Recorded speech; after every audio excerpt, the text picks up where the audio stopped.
কাশ্মীরে সম্প্রতি পর্যটকদের উপর হামলা হয়েছে নিয়ে ভারত হিন্দুত্ববাদী জোশ উত্তাল। এই ধরনের হামলা সম্পর্কে ইসলামের বক্তব্য কি? প্রথম কথা হলো যে এ ধরনের হামলা পরিকল্পিতভাবে মুসলমানদের উপরে দায় চাপানোর জন্য অথবা ভারতের যে ওয়াকফ আইন নিয়ে সারা দেশ উত্তাল হয়েছে সেটা বন্ধ করার জন্য কোনো রকম অপচেষ্টা গভর্নমেন্ট করছে কিনা সেটা অবশ্য বলা কঠিন। সেটা হওয়ার সম্ভাবনা খুব জোরালো। আবার একই সাথে এখানে দেশীয় এবং আন্তর্জাতিক নানাবিধ ষড়যন্ত্র চলমান আছে। ঠিক কোন কারণে বা কোথা থেকে এটা হয়েছে সেটা আল্লাহ তাআলাই ভালো জানেন একমাত্র। এটা হলো একটা বিষয়। দ্বিতীয়ত হলো সেখানে হিন্দুত্ববাদীরা যেভাবে ইসলাম মুসলমানদের বিরুদ্ধে বিষোদ্গার করছে এবং মুসলমানদের নিধনে তারা আপনার অগ্রসর হয়ে আসছে, সেটার ফলশ্রুতিতে রীতিমতো এ অঞ্চলে যে অশান্তি বিরাজ করছে তার পরিপূর্ণ দায় তাদের। এবং যে পরিমাণ মসজিদ মাদ্রাসা তারা ভেঙেছে, যে পরিমাণ মুসলমানদের নিধন তারা করেছে, জুলুম তারা করেছে, তার জন্য অবশ্যই ভারতের হিন্দুত্ববাদ এটার দায় তারা বহন করে। অতএব এ ধরনের হামলা করে উদরপিণ্ডি বুদর ঘাড়ে চাপানোর যে প্রচেষ্টা তাদের মধ্যে আছে, সেই প্রচেষ্টা বোঝার জন্য বা সেটা বোঝার জন্য নতুন করে পণ্ডিত হওয়ার কোনো প্রয়োজন নেই। নারী বিষয়ক সংস্কার কমিশনের একজন সদস্য বলেছেন, ব্রিটিশরা অভিন্ন সিভিল ল মেনে বিবাহ করে, কাজে বাংলাদেশিদেরকেও অভিন্ন সিভিল ল মানতে হবে। সাধারণ ধর্মের মানুষের জন্য কমন আইনের ভিত্তিতে নিষ্পত্তি করলে শরীয়তের দৃষ্টিতে কোনো অসুবিধা আছে কিনা। দেখুন, নারী সংস্কার কমিশনের সদস্যরা পশ্চিমা পৃথিবীতে যা পেয়েছেন সেটাকে হুবহু কপি পেস্ট করে আমাদের দেশে চাপিয়ে দেওয়ার চেষ্টা করছেন এবং তাদের সুবিধা মতো পশ্চিমাদের কাছ থেকে যা জানে আর সেটা নিচ্ছেন। পশ্চিমাদের কাছ থেকে নেওয়ার আরও অনেক জিনিস আছে, সেগুলোকে তারা খুব সচেতনভাবে এড়িয়ে চলেছেন। একজন ইতালিতে গিয়ে দেখেছেন সেখানে মানুষ পাস্তা এবং পিজা খায়, এটাই তাদের প্রিন্সিপাল ফুডের মতো। সব জায়গায় এটা পাওয়া যায়, সবাই এটা দিয়ে লাঞ্চ ডিনার করছে। এটা দেখে বাংলাদেশে এসে তিনি যদি দাবি করেন যে এখানে ভাত মাছ কেন, এই কার্বোহাইড্রেট এত বেশি কেন খাবে, দরকার কি ভাত মাছ খাওয়া, আমরা তাহলে পিজা এবং পাস্তা দেশে ঘরে ঘরে লাঞ্চ এবং ডিনার হিসাবে খাই।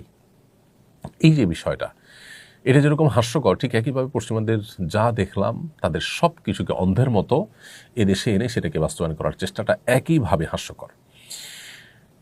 অতএব তাদের এই দাবি মানার কোনো যৌক্তিকতা আমরা দেখছি না। দেখুন, ব্রিটিশ আইনে এখনও ব্যাপকভাবে স্থানীয়ভাবে ধর্মীয় সংস্কৃতি এটা সংরক্ষণ করার ব্যবস্থা রয়েছে এবং ধর্ম এবং ধর্মীয় সংস্কৃতির প্রভাব রয়েছে প্রত্যেকটা পদে পদে সে সমাজে। আমাদের নারী বিষয় সংস্কার কমিশন কি সেই ধর্মীয় সংস্কৃতির কোনো অস্তিত্ব সমাজে রাখতে চান? তাদের যে সুপারিশনামা 3 শতাধিক পৃষ্ঠার, সেটা দেখে তো তা বোঝা যায় না। ঠিক একইভাবে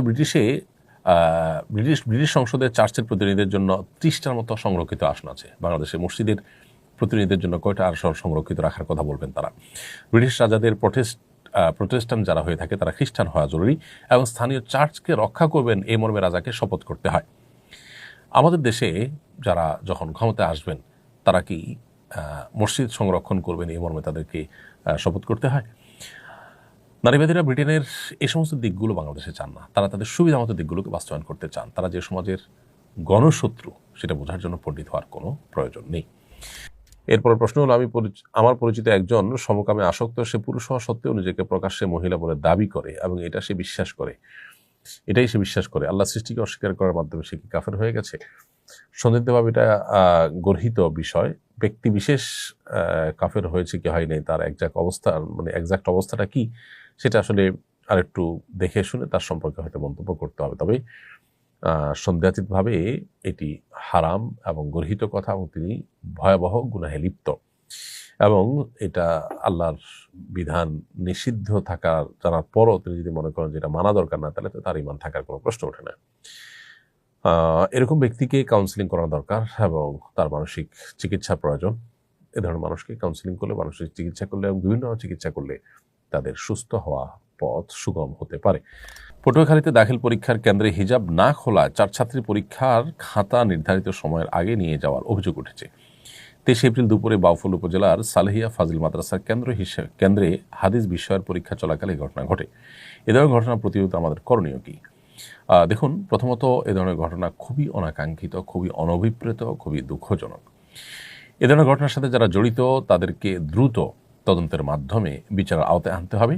তা না হলে দীর্ঘদিন যাবৎ যে মুসলমানদেরকে দমিয়ে রাখার অপচেষ্টায় দেশে করা হয়েছিল এবং মুসলমানদের উপরে হিন্দুত্ববাদ চাপিয়ে দেওয়ার চেষ্টা করা হয়েছিল, সেই ভূত যদি সমাজে আবারও নতুন করে মাথাছাড়া দেয়, তাহলে সেক্ষেত্রে আবারও সমাজ বিশৃঙ্খল হবে, মানুষ অশান্ত হয়ে উঠবে। বিধায় এই ঘটনার সুষ্ঠু তদন্ত এবং এর যথাযথ বিচার আমরা দাবি করছি এবং সাংবিধানিক অধিকার একজন নারীর হেজাব পরিধান করা, মুসলিম নারী হেজাব পরিধান করবে, তাদের সাংবিধানিক অধিকার যদি কেউ ক্ষুণ্ণ করতে চায় তিনি মানুষের সাংবিধানিক অধিকার খর্ব করার অপচেষ্টায় লিপ্ত, তাদেরকে আইনের আওতায় আনা দরকার এবং এই ধরনের দুঃসাহস যেন কেউ দেখাতে না পারে সেজন্য দৃষ্টান্তমূলক শাস্তি আমরা দাবি করছি। সামাজিক মাধ্যমে কারো সমালোচনা করা গীবতের অন্তর্ভুক্ত কিনা? সামাজিক মাধ্যম এটা আর বাস্তব জগৎ অলমোস্ট সেম। এই জায়গা থেকে কারোর সমালোচনা তার সামনে করলে যেরকম গীবত, তার পেছনে করলে যেরকম সরাসরি করলে যেরকম গীবত হবে, অফলাইনে করলে যেরকম গীবত হবে, ঠিক একইভাবে সোশ্যাল মিডিয়াতে আপনি কারোর গীবত করলেন, ইনবক্সে কাউকে বললেন বা কোথাও লিখলেন, এটাও গীবত হবে। তবে হ্যাঁ, কিছু কিছু গীবত আছে যেগুলো শরীয়তে বৈধ, সেগুলো সামনাসামনি অফলাইনে করা যেরকম জায়েজ, অনলাইনে করাও একইভাবে জায়েজ। অতএব সামাজিক যোগাযোগের মাধ্যমে যেটাই করবেন সেটা আপনার অফলাইনে করার মতোই কিন্তু